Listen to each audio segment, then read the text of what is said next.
নমস্কার বন্ধুরা, আমাদের তিনজনের চ্যানেলে তোমাদেরকে জানাই আবারও অনেক অনেক ভালোবাসা। তোমাদের ভালোবাসা নিয়ে চলে এসেছি দুর্দান্ত স্বাদের একটা মাছের রেসিপি। তোমাদের দাদা আজকের বাজার থেকে এনেছে কাতলা মাছ। আর কাতলা মাছ আনলেই কিন্তু আমার মাথায় আগে চলে আসে দই কাতলা। আর আমাদের বাড়িতে কিন্তু দই কাতলা খেতে সবাই ভালোবাসে। আর আমি আজকে কিন্তু দই কাতলাটা একটু অন্যরকম ভাবে বানাবো। এই রেসিপিটা আমি আগেও অনেকবার বাড়িতে বানিয়েছি, তাই আজকে তোমাদের দাদা যখন কাতলা মাছ নিয়েই চলে এসছে, ভাবলাম চলো তোমাদেরকে আমি দেখিয়ে দিই আজকের দই কাতলাটা একটু অন্যরকম ভাবে। তাহলে চলো অন্যরকম ভাবে কেমন ভাবে দই কাতলাটা বানাই, প্রথম থেকে কিন্তু শেষ পর্যন্ত কিন্তু পুরো ভিডিওটা স্কিপ না করে দেখতে থাকো। তাহলে চলো আগের উপকরণগুলো কি কি লাগবে তোমাদের চলো দেখিয়েই দিই। এখানে নিয়ে চলে এসছে তোমাদের দাদা, দেখো বড় বড় সাইজের পেটির মাছ আর ডাগার মাছ। লেজা এখানে নেয়নি, কারণ এই মাছটার মধ্যে কিন্তু আমি লেজা দেবো না, তাই বলেছিলাম ডাগার পিস আর পেটির পিস নিয়ে চলে এসছে। এখানে নিয়ে নিয়েছি আমি 200 গ্রাম টক দই। আচ্ছা, এবারে চলো আজকের কিন্তু আমি কিন্তু বাটাবাটির পালাটা কিন্তু করিয়ে এসছি, তাই চলো দেখিয়ে দিই। এখানে নিয়ে নিয়েছি দেখো গরম মশলা আছে, আর গুঁড়ো লঙ্কাটা নিয়েছি শুধু জাস্ট কালারের জন্য। এখানে নিয়ে নিয়েছি নুন, নিয়ে নিয়েছি এখানে আদা রসুন বাটা আছে, চেরা কাঁচা লঙ্কা আছে, এখানে আছে পেঁয়াজ কুচি, এখানে আছে পেঁয়াজ বাটা, এখানে একটা বড় সাইজের পেঁয়াজ আমি কুচি করে নিয়েছি, এখানে দুটো বড় সাইজের পেঁয়াজ আমি কিন্তু বেটে নিয়েছি, এখানে দুটো টমেটো কিন্তু কুচি কুচি করে কেটে নিয়ে চলে এসেছি, স্বাদ মতন চিনি, এখানে হলুদ আর তেল। তাহলে চলো সমস্ত উপকরণ কিন্তু তোমাদের দেখিয়ে দিলাম। এবার চলো মাছগুলোকে নুন হলুদ ভালো করে মেখে ভাজাটা বসিয়ে দিই মাছটা। তাহলে চলো গ্যাসটাকে আগে বঞ্চর ধরিয়ে দিলাম, কড়াই বসিয়ে দিলাম মাছ ভাজার জন্য। কড়াইটা ততক্ষণে গরম হোক, আমি চলো মাছটাতে নুন হলুদ ভালো করে মেখে নিই। মাছের মধ্যে দিয়ে দেবো ফার্স্টে 1 চামচ হলুদ,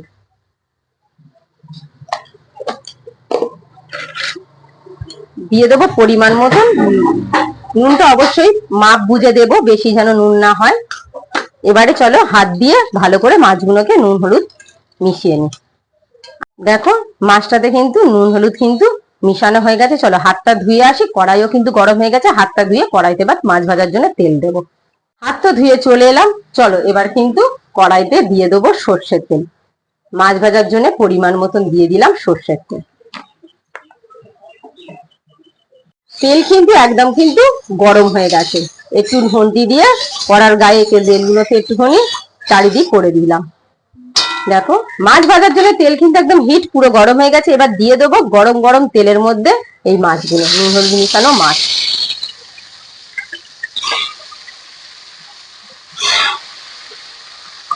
মাছগুলো কিন্তু এক পিঠ কিন্তু ভাজা হয়ে গেছে, আর এক পিঠ ভাজার জন্য মাছগুলোকে আমি উল্টে দেব। আমি কিন্তু মাছগুলোকে কিন্তু বেশি কড়া করে কিন্তু ভাজবো না, এই দই কাতলার জন্য কিন্তু মাছ কিন্তু বেশি কিন্তু কড়া করে কিন্তু ভাজার কোনো দরকার নেই। আমি এরকম ভাবেই কিন্তু প্রত্যেকটা মাছ কিন্তু হালকা করে কিন্তু এপিঠ ওপিঠ শুধু ভেজে নেব। মাছগুলো দেখো কিন্তু আমি হালকা হালকা করে ভেজে নিয়েছি, এর থেকে কিন্তু আর মাছ কিন্তু কড়া করে কিন্তু ভাজলে কিন্তু দই কাতলা সেই মাছের কিন্তু টেস্টটা থাকবে না। তাই চলো মাছগুলো কিন্তু আমার যেরকম ভাজার দরকার ভাজা কিন্তু হয়ে গেছে। নিয়ে নিচ্ছি একটা থালায়, কড়াই থেকে কিন্তু মাছগুলোকে ভালো করে তেল ঝাড়িয়ে ঝাড়িয়ে তুলে নিলাম থালাতে। দেখো মাছের পিসগুলো কিন্তু আমি এরকম ভাবেই কিন্তু ভেজেছি। তাহলে একবারে মাছ কিন্তু ভাজা হয়ে গেল। এই মাছগুলো কিন্তু আমি আগের মাছের মতনই কিন্তু হালকা হালকা করে ভেজে নেব। এবার দিয়ে দেবো মাছের পেটিগুলো। এদিকে মাছগুলো ভাজা হোক, তাহলে চলো আমি এই পেঁয়াজটা, দুটো পেঁয়াজ বলেছিলাম যে পেঁয়াজটাকে আমি কুচিয়ে রেখেছি, এই পেঁয়াজটাকে আমি একটু বেরেস্তা করব। এই মাছে আমি একটু পেঁয়াজের বেরেস্তা দেবো, তার জন্য আমি পেঁয়াজগুলোকে হাত দিয়ে একটু ভালো করে মেখে মেখে নিচ্ছি, যাতে পেঁয়াজগুলো ছেড়ে ছেড়ে গেলে ভাজাটা খুব সুন্দর মুচমুচে হবে। মাছগুলো আমার ভাজা হলো, তুলে নেবো এবারে। তাহলে মাছ ভাজা আমার সব রেডি, মাছ ভাজার পালা এবার শেষ। এবারে এই গরম তেলের মাছ ভাজার গরম তেলের মধ্যে দিয়ে দেবো বেরেস্তা করার জন্য পেঁয়াজগুলোকে আমি ভালো করে হাত দিয়ে একটু মেখে নিয়েছি, গরম তেলের মধ্যে দিয়ে দেবো। দিয়ে পেঁয়াজগুলোকে আমি একটু ব্রাউন কালার করে ভাজবো। পেঁয়াজগুলো কিন্তু হালকা হালকা করে কিন্তু আমি ব্রাউন কালার করে ভেজে নিয়েছি, এর থেকে আর বেশি কিন্তু ব্রাউন কালার করে ভাজবো না, বেশি কড়াও করবো না। এবার আমি কড়া থেকে পেঁয়াজগুলোকে তেল ঝাড়িয়ে ঝাড়িয়ে আমি এই বাসনটার মধ্যে তুলে নেব।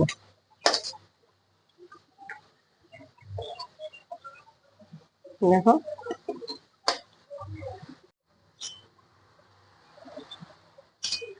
তাহলে আমার পেঁয়াজগুলো গরম তেলের থেকে তোলা রেডি হয়ে গেল। ওই তেলের মধ্যে দিয়ে দেবো এবারে টমেটো কুচি। টমেটোটা যেহেতু পেঁয়াজটা আগে বাটা আছে তো তার জন্য পেঁয়াজটা ভাজতে বেশি সময় লাগবে না, টমেটোটা একটু ভাজতে সময় লাগে, তাই টমেটোটা দিয়ে একটু ভালো করে তেলের সাথে নেড়ে চেড়ে নিচ্ছি। হালকা করে দিয়ে দেবো একটু নুন। নুনটা দিলে টমেটোটা তাড়াতাড়ি গলেও যাবে, ভাজাটাও সুন্দর হবে। টমেটোটা দিয়ে তেলের সাথে কিন্তু ভালো করে ভেজে নিলাম টমেটো আর নুনটাকে। এবারে দিয়ে দেবো পেঁয়াজ বাটাটা। পেঁয়াজ বাটা দিয়ে কিন্তু টমেটোর সাথে ভালো করে একটু ভেজে ভেজে নেব।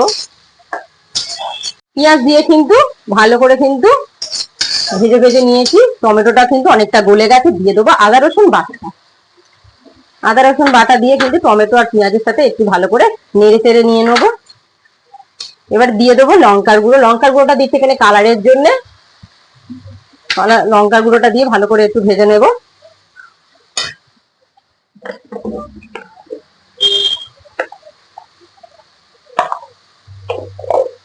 দিয়ে দেবো একটু হলুদ গুঁড়ো। হলুদ গুঁড়োটা দিয়ে ভালো করে একটু ভেজে ভেজে নেব। দিয়ে দেবো স্বাদ মতন একটুখানি হালকা করে এখন চিনি দিয়ে দেবো। দিয়ে ভালো করে এবারে কষে নেব সমস্ত মশলা। এবারে যতক্ষণ না তেল ছাড়বে ততক্ষণ আমি কষতে থাকবো। সমস্ত মশলা কিন্তু একসাথে কিন্তু দিয়ে কিন্তু কষলে কিন্তু তার একটা বেশ ফ্লেভারটা ভালো হয়, মশলাটার টেস্টটাও ভালো হয়। তার জন্য সমস্ত মশলা দিয়ে এবারে যতক্ষণ না তেল ছাড়বে অনবরত নেড়ে নেড়ে ভেজে নেব। মশলাটা কিন্তু আমার কিন্তু রেডি হয়ে গেছে। একদম কিন্তু কড়া করে একটু ভেজে নিয়েছি, বেশ তেলও কিন্তু ছেড়ে গেছে। কালারটা দেখো কত সুন্দর এসছে। এবার দিয়ে দেবো একটু গরম মশলা। গরম মশলাটা দিলে কিন্তু তরকারির টেস্টটা আরো সুন্দর হয়। গরম মশলাটা দিয়ে কিন্তু হালকা হালকা করে একটু ভেজে নেব। গ্যাসের ফ্লেমটা একটু আস্তে করব। গরম মশলা বেশি পুড়ে গেলে না তরকারিটা কিন্তু বিচ্ছিরি খেতে লাগবে। এখানে গরম মশলা দিয়ে কিন্তু আমি কিন্তু ভালো করে কিন্তু নেড়ে চেড়ে নিয়ে নিয়েছি। এবার টক দইটাকে আমি একটু ভালো করে চামচ দিয়ে ফেটিয়ে নিচ্ছি। টক দই কিন্তু না ফেটালে কিন্তু টক দইটা কিন্তু তরকারির মধ্যে দিলে কিন্তু কেটে যাবে, তাই টক দইটা ভালো করে কিন্তু ফেটে নিতে হবে চামচ দিয়ে। টক দইটা দেখো আমার সুন্দর করে কিন্তু ফাটানো রেডি হয়ে গেছে। এবার কিন্তু আমি গ্যাসটা কিন্তু আস্তে করেই দিয়েছি। টক দই দিলে কিন্তু গ্যাসের ফ্লেম কিন্তু আস্তে করেই দেবে, নাহলে কিন্তু টক দই কিন্তু কেটে যাবে। এবার আস্তে আস্তে আমি টক দইটা মশলার উপরে দিয়ে দেবো।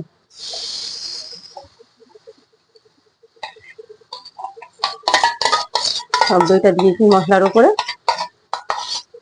এবারে হালকা হালকা করে কিন্তু ভেজে নেবো। দেখো টক দই আমি কিন্তু দই কাতলাতে কিন্তু একটু জল ব্যবহার করবো না, শুধু দইটা যেহেতু টক দইটা এখনো বাটিতে লেগে রয়েছে এটা ধুয়েই আমি একটু জল দেবো। টক দইটা দিয়ে কিন্তু যতক্ষণ না তেল ছেড়ে আসবে ততক্ষণ কিন্তু আমি গ্যাসটা কিন্তু আস্তে করেই কিন্তু দিয়ে কিন্তু ভালো করে নেড়ে নেবো। তা আস্তে দিয়ে কিন্তু টক দইটা কিন্তু মশলার সাথে ভালো করে কষে নিয়েছি। দেখো কষতে কষতে কিন্তু তেল ছেড়ে গেছে। এবার আমি একটু গ্যাসের ফ্লেমটাকে একটু জোরে দিয়ে ভালো করে আর একটুখানি কষে নেবো, যাতে না কোনো টক দই একটা কাঁচা গন্ধ থাকে, তো তার জন্য আমি একটু গ্যাসটাকে জোরে দিয়ে ভালো করে কষে নিলে গন্ধটা কিন্তু চলে যাবে। দেখো তোমাদের দেখাই টক দইটা থেকে কিছু। টক দইটা দেখো কত সুন্দর দেখতে লাগছে। দেখো তেল কিন্তু সব দেখো ছেড়ে গেছে। এবার আমি দিয়ে দেবো টক দই ছিল বাটিতে, টক দইটা পুরো লেগেছিল, তার জন্য একটু টক দইটা ভালো করে ধুয়ে জল দিয়ে মশলার উপরে দিয়ে দিলাম। জলটা দিয়ে একটু ভালো করে মশলার সাথে একটু নেড়ে চেড়ে নেবো। দেখো টকবক করে কিন্তু এবার ফুটছে। এবার ওই টকবক করে ঝোল ফোঁটার মধ্যে দিয়ে দেবো ভেজে রাখা কাতলা মাছগুলো। দেখো ঝোলটার কালারটা দেখো কত সুন্দর দেখতে লাগছে। বেশি কিন্তু রিচ খাবার নয়, একদম গরমের জন্য। টক দই তো গরমের সময় খাওয়া সত্যি খুব উপকার। মাছগুলো এবার দেওয়া হয়ে গেছে ঝোলের মধ্যে। এবার আমি দিয়ে দেবো চেরা কাঁচা লঙ্কাগুলো ওপর থেকে। দিয়ে দেবো ভেজে রাখা পেঁয়াজের বেরেস্তা।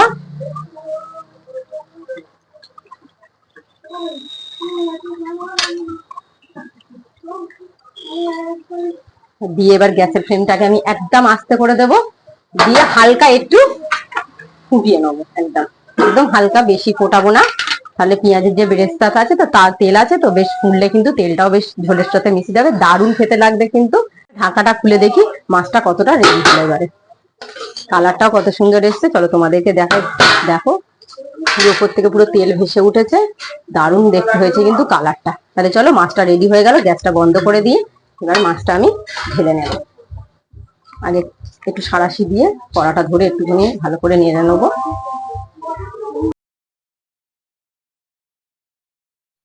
দুপুরের খাবার নিয়ে চলে এসেছি, তাহলে চলো দেখাই তোমাদের দই কাতলাটা খেয়ে কত সুন্দর খেতে হয়েছে। দেখো দেখতে কিন্তু অসাধারণ হয়েছে, চলো একটু খেয়ে দেখি। মাছটা নিলাম, মাছটা দেখো কত সুন্দর, দেখো পুরো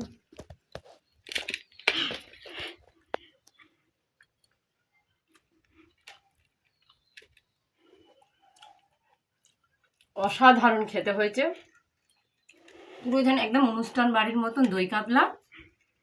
পেঁয়াজের যে বেরেস্তাটা করে দিয়েছি, তো পেঁয়াজের বেরেস্তাটা যখন গালে পড়ছে তো বেশ ভালো লাগছে খেতে। কিন্তু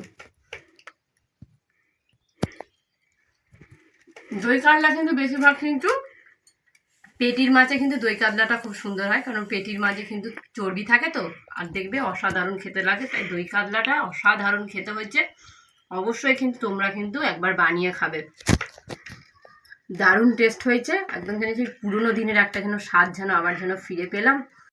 এরকমভাবে কিন্তু দই কাতলাটা কিন্তু একবার অন্তত বাড়িতে হলেও বানিয়ে কিন্তু খাবে। খেয়ে কেমন লাগলো কিন্তু কমেন্টে কিন্তু অবশ্যই কিন্তু জানাবে। আজকের যদি দই কাতলার রেসিপিটা তোমাদের যদি ভালো লেগে থাকে তবে একটা লাইক করে দেবেন, আর এইরকম নতুন নতুন রেসিপি পেতে আমাদের তিনজনের চ্যানেলটাকে সাবস্ক্রাইব করে আমাদের পাশে থাকবে। তাহলে দেখা হচ্ছে পরের রান্নার ভিডিওতে। যারা ফেসবুক ইনস্টাগ্রাম থেকে দেখছেন অবশ্যই আমাদের তিনজনের চ্যানেলটাকে একটা ফলো করে আমাদের পাশে থাকবেন। তাহলে দেখা হচ্ছে আগামীকাল, ততক্ষণ সবাই ভালো থাকবেন, সুস্থ থাকবেন।